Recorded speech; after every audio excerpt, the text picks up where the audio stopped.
একটি YouTube channel পরিচালনা করতে কতটুকু আপনার ইংলিশ জানা দরকার, বলা দরকার, এটারও ভাবার বিষয়, এটারও জানার বিষয়।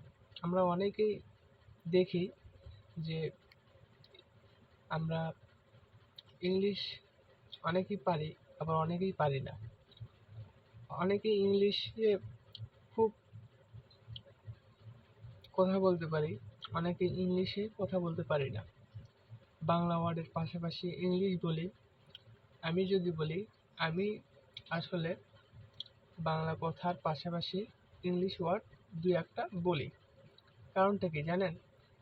আমাদের দেশে ইংলিশ, আরবি সব ভাষারই প্রয়োজন আছে। আপনি যেই কাজই করেন, যেই চাকরি করেন, যেটাই করেন না কেন, সব কিছুরই প্রয়োজন আছে। আমরা কি ফলো করি? আমরা এখন তো বর্তমান সোশ্যাল মিডিয়ার যুগ, আমরা সবাই মোটামুটি সোশ্যাল মিডিয়া ব্যবহার করতে পারি। সবাই ফেসবুক আইডি, ইনস্টাগ্রাম, আরও যেগুলো সোশ্যাল মিডিয়া অ্যাকাউন্ট আছে আমরা কিন্তু ব্যবহার করতে পারি। ঠিক আছে? এখন সোশ্যাল মিডিয়ার যুগ, অনেকেই অনেক কিছু করেন অফলাইনে। অনেকেই টাকা আয়ের জন্য সোশ্যাল মিডিয়াতে কাজ করেন, অনেকেই করেন না। এখন আমাদের এই ইংলিশটা কতটুক জানা দরকার বা কতটুক বলা দরকার।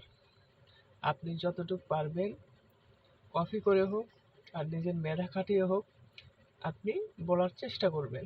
ঠিক আছে? আপনার ভিডিওতে বলার চেষ্টা করবেন। মানুষ সেগুলো শুনে মুগ্ধ হয়ে আপনার ইউটিউব চ্যানেলটি সাবস্ক্রাইব করে দেবে।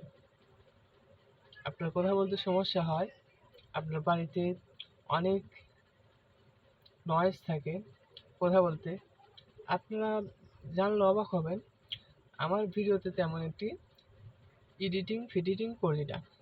আমি শুধু ক্লিপটা রেকর্ডিং করি, পরবর্তীতে আমি আমার চ্যানেলে আপলোড দিয়ে দিই। একটা, দুটা, চারটা, পাঁচটা ভিউজ আসে, ওটাতে আমি সন্তুষ্ট হই। কারণটা কি জানেন? আজ দুটা পাঁচটা ভিউজ আসছে, দেখছে, এক সময় এটা লাখে পরিণত হবে। এটা বিশ্বাস করেন? এটা আপনাদের বিশ্বাস করতে হবে এবং এটা আপনারাই করবেন। আপনারা একদিন গ্রহণযোগ্য হিসেবে আমাকে নেবেন, আমার ইউটিউব চ্যানেলটি বৃদ্ধি করে দেবেন।